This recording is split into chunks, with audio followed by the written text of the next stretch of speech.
قال الله تعالى بعد أعوذ بالله من الشيطان الرجيم ما كان محمد أبا أحد من رجالكم ولكن رسول الله وخاتم النبيين وكان الله بكل شيء عليما. وقال النبي صلى الله عليه وسلم أنا خاتم النبيين لا نبي بعدي أو كما قال عليه الصلاة والسلام. عزیزان محترم، آج کے جمعۃ المبارک میں عقیدہ ختم نبوت اور ہماری ذمہ داریاں اس حوالے سے گفتگو کی جائے گی، اس لیے کہ جب 7 ستمبر گزرتا ہے تو پوری دنیا میں مسلمان اس دن کو یوم ختم نبوت کے موقع پر مناتے ہیں۔ اس کی بنیادی وجہ یہ ہے کہ یہ وہ سنہری دن ہے کہ جس دن اسمبلی میں ایک ایسا قانون پاس ہوا کہ جس نے مسلمانوں کے جو نبی ہیں، امام الانبیاء، وجہ کائنات، خاتم النبیین جناب رسول اللہ صلی اللہ علیہ وسلم کی ناموس کو محفوظ کر دیا اور آپ صلی اللہ علیہ وسلم کی عزت کو محفوظ کر دیا، اور یہ قانون پاس ہوا کہ جو آپ صلی اللہ علیہ وسلم کی ختم نبوت پر ایمان نہیں رکھتا وہ اسلام سے خارج ہے، چاہے وہ قادیانی ہوں، احمدی ہوں، چاہے وہ غیر مسلم جس شکل میں ہوں، جو آپ صلی اللہ علیہ وسلم کو آخری نبی نہیں مانتا، اسلام سے اس کا کوئی تعلق نہیں ہے۔ عزیز محترم، یہ عقیدہ ختم نبوت یہ ایسا عقیدہ ہے کہ جس پر پوری امت مسلمہ کا اتفاق ہے،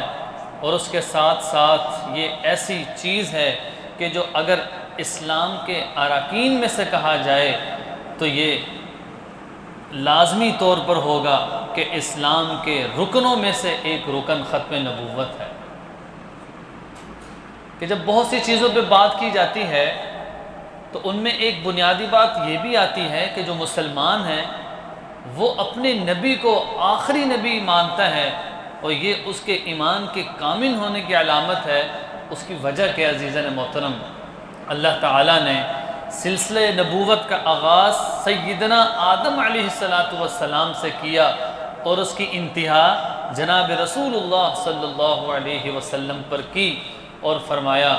کہ یہ آخری نبی ہیں۔ قرآن پاک کی یہ جو آیت پڑھی ہے، ما کان محمد ابا احد من رجالکم،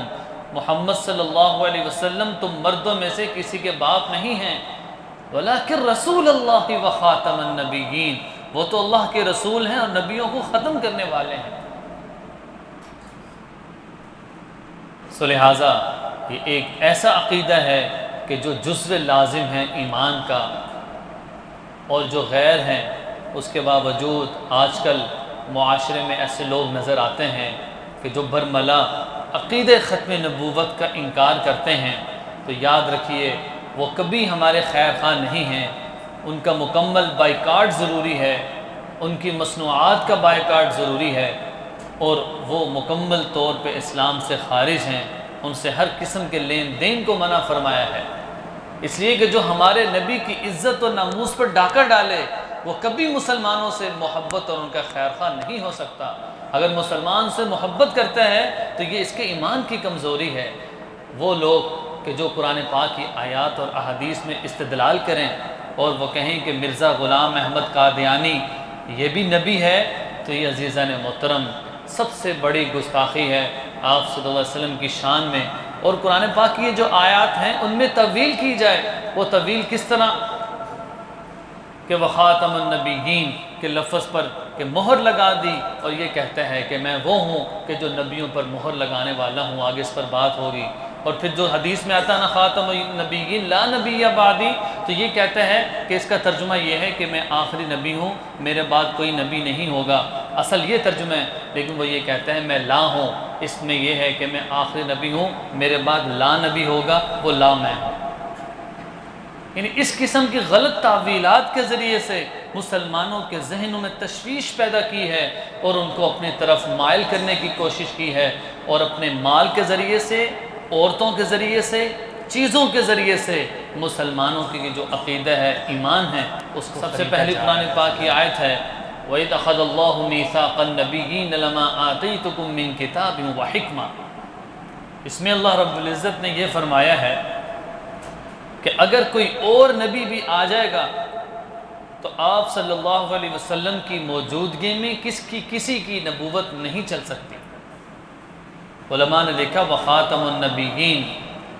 کہ نبیوں کو ختم کرنے والے، اس کی تشریح میں یہ کہنا ضروری ہے،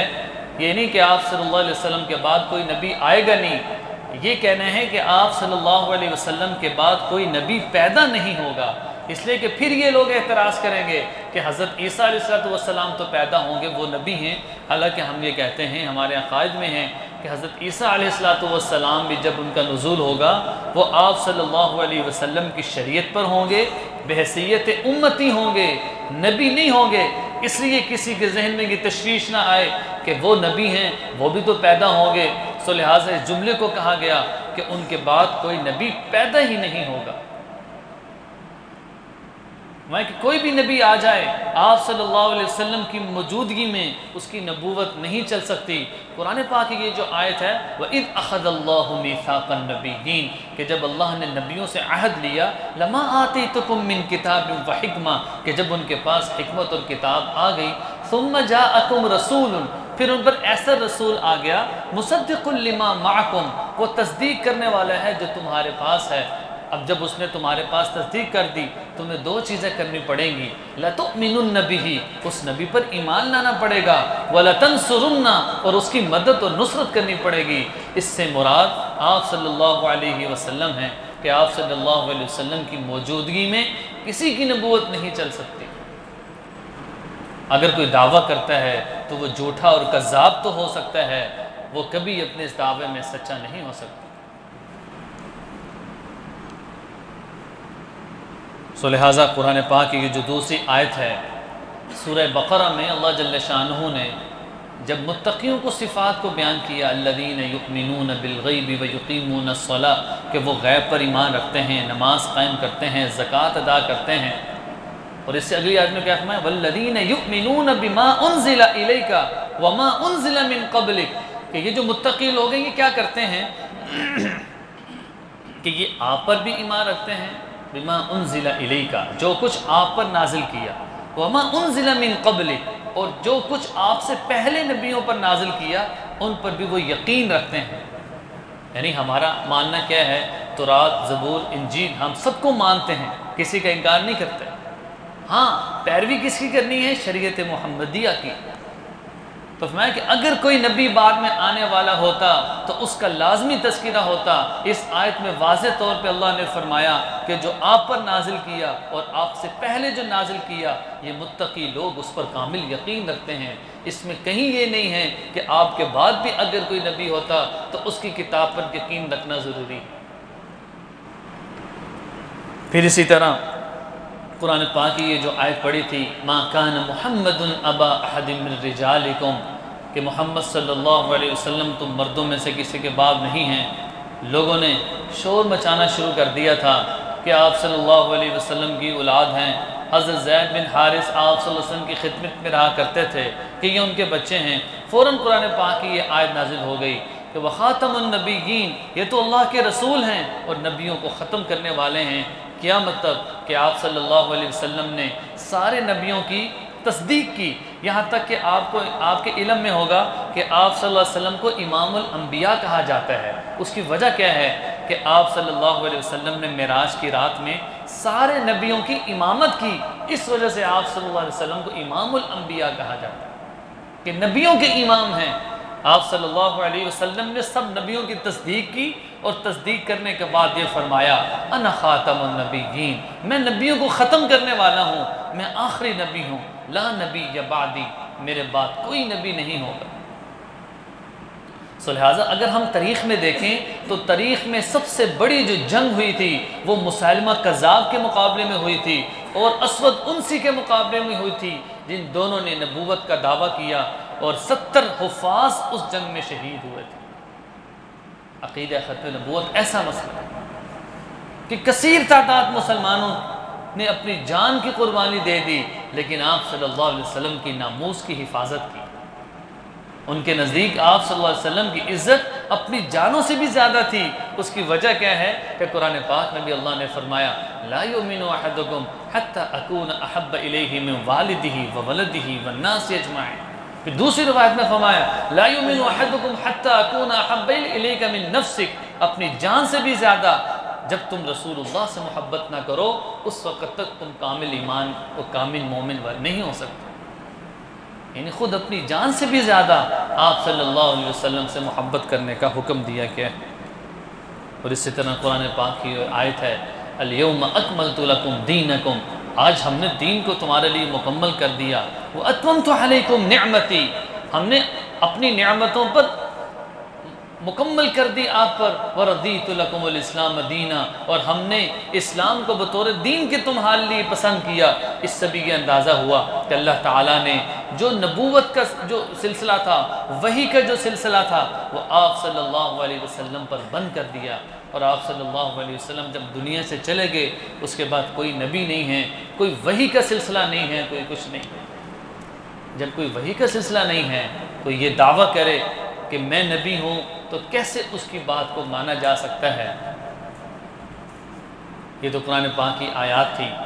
اگر ہم احادیث رسول صلی اللہ علیہ وسلم سے عقیدہ ختم نبوت کو دیکھیں تو بہت ساری روایات، پورا ایک باب روایات کا ملتا ہے، لیکن چند روایات آپ کے سامنے رکھتا ہوں کہ جو عقیدہ ختم نبوت پر مستدل ہیں، کہ جس میں واضح طور پہ آپ صلی اللہ علیہ وسلم نے حکم دیا ہے، اور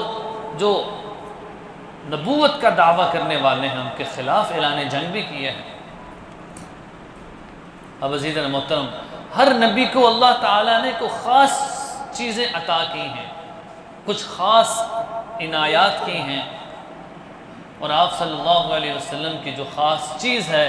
وہ یہ ہے کہ ختم نبوت جیسی عظیم چیز آپ صلی اللہ علیہ وسلم کو دی۔ آپ صلی اللہ علیہ وسلم فرمایا کرتے تھے کہ میں آخری نبی ہوں اور تم آخری امت ہو،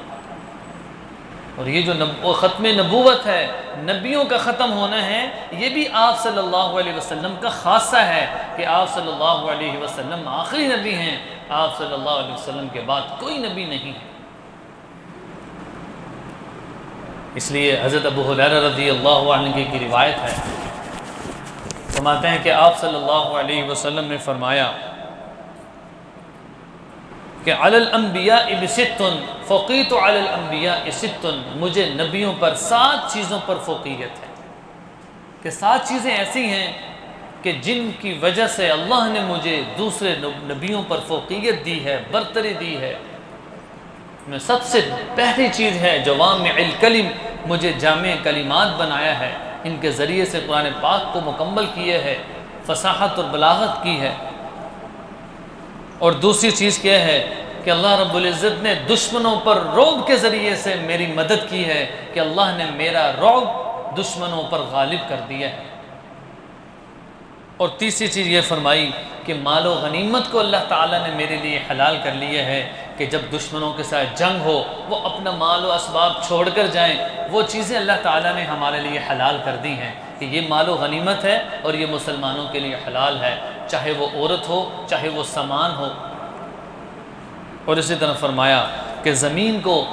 پاک بنا دیا ہے، تیمم کرنا ہے، فتیمموا صعیدا طیبا، پاک مٹی سے تیمم کر لو، پوری زمین کو اللہ نے پاک قرار دیا ہے۔ اور پھر فرمایا جعل الارض مسجدا، پوری زمین کو مسجد بنا دیا ہے، جہاں دل کرے جانماز بچھا کے نماز پڑھ لو۔ پہلے نبیوں میں ایک مخصوص جگہ ہوتی تھی، وہیں پر اللہ کی عبادت کر سکتے تھے، اس کے علاوہ نہیں کر سکتے تھے، لیکن میری امت کے لیے پوری زمین کو پاک قرار دیا، مٹی کو، اور پوری زمین کو مسجد بنا دیا۔ اور پھر فرمایا کہ تمام مخلوق کی طرف مجھے بھیجا اور مجھے خاتم النبیین بنایا، کہ میں آخری نبی ہوں، میرے ذریعے سے نبوت پر مہر لگا دی ہے، کہ میں نبیوں پر مہر لگانے والا ہوں، کہ میں آخری نبی ہوں، اب اس کے بعد قیامت تک کوئی نبی پیدا نہیں۔ دوسری روایت حضرت جبیر بن مطعم رضی اللہ عنہ سے ہے وہ فرماتے ہیں کہ آپ صلی اللہ علیہ وسلم نے فرمایا لی خمسۃ اسماء، میرے 5 نام ہیں، انا محمد، انا احمد، انا ماہی، انا حاشر، اور پھر فرمایا انا عاقب۔ عاقب اس کو کہتے ہیں جو آخر میں آنے والا ہے، اور پھر آپ صلی اللہ علیہ وسلم نے فرمایا میں عاقب ہوں، میں سب سے آخر میں آنے والا ہوں۔ کیا مطلب؟ کہ میں سب سے آخری نبی ہوں، میرے بعد کوئی نبی پیدا نہیں ہوگا۔ آپ صلی اللہ علیہ وسلم نے اپنے 5 نام بتائے، ان میں عاقب کا بھی ذکر کیا کہ جس کا واضح مطلب یہ نکلتا ہے کہ میں آخری ہوں اور آخری نبی ہوں، میرے بعد کوئی نبی نہیں۔ سو لہٰذا اس روایت میں بھی اس بات پر اشارہ ہے کہ آپ صلی اللہ علیہ وسلم نے اپنے آپ کو عاقب بتایا ہے، کہ سب سے آخر میں آنے والے نبی بتائے ہیں۔ سو لہٰذا دوسری روایت میں آپ صلی اللہ علیہ وسلم نے ایک مثال کے ذریعے سے سمجھایا،